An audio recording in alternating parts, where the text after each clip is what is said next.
Hi, I'm here with Daniel Zetterlund, the Chief Executive of International Aid Services. Thank you for joining us, Daniel. Thank you, Mark. Tell us why you're here. Well, first of all, fantastic to be here. As we know each other from before, of course, Mark, from Sudan. I'm also here representing or being part of a network called EU Cord. And EU Cord has been working quite a lot on disability issues and faith in humanitarian action. So the reason why I'm here is to take part in the summit, to see what the outcome could be from this event, which is of course not extremely clear at this point, but I hope it will be. Do you see greater move to include disability and faith in humanitarian action? I think so. I think there's been some great traction in disability inclusion. There is a charter. I didn't attend the special session yesterday, but from what I understand, it's signed. Many people have, or organizations have signed up to it. I think it's gaining traction within the member states as well. On faith, there is it's not as easy to get a consensus, I think, on religious engagement and faith in humanitarian action.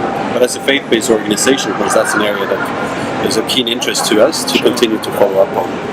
Did you attend the session yesterday the side event yesterday on religious engagement? Yes. And did you find that there was consensus developing as a result of that, or that there was still a long way to go? I think there's still a very long way to go. Looking at the special session on religious engagement, there's still a very long way to go. I do applaud the joint learning initiative that has produced the evidence papers on faith and the role of faith-based actors. I think that's really good to have an evidence base for that.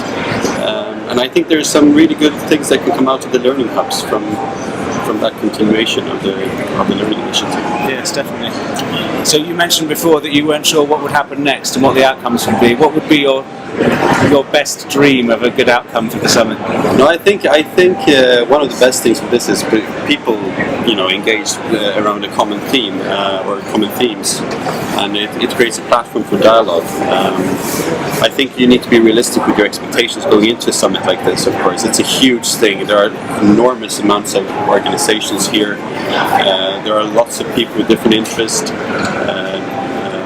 On different sides of the spectrum, of course. I know there has been a lot of skepticism leading up to the summit.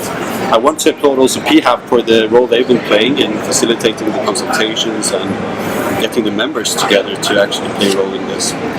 So I hope it can continue to be a platform where we can engage on humanitarian issues and also talk to our member states back home and in the countries we work and say, okay, how can we do actually constructive follow-up on the recommendations and the commitments from the World Humanitarian Summit. So I choose to stay positive. I think it can bring change. I think it's important to do so. And then, of course, the things that didn't work very well, of course, there are things that needs to be improved. But there are also some good commitments, I think, from member states on financing and things like that. But as practitioners, as NGOs, we've been pushing for a very long time. There are not that many new things on the table necessarily, but at least it's a global summit that can actually discuss them and hopefully find some constructive way. Excellent. Well, thank you very much for joining us. It's a pleasure to chat. Thank you, Mark.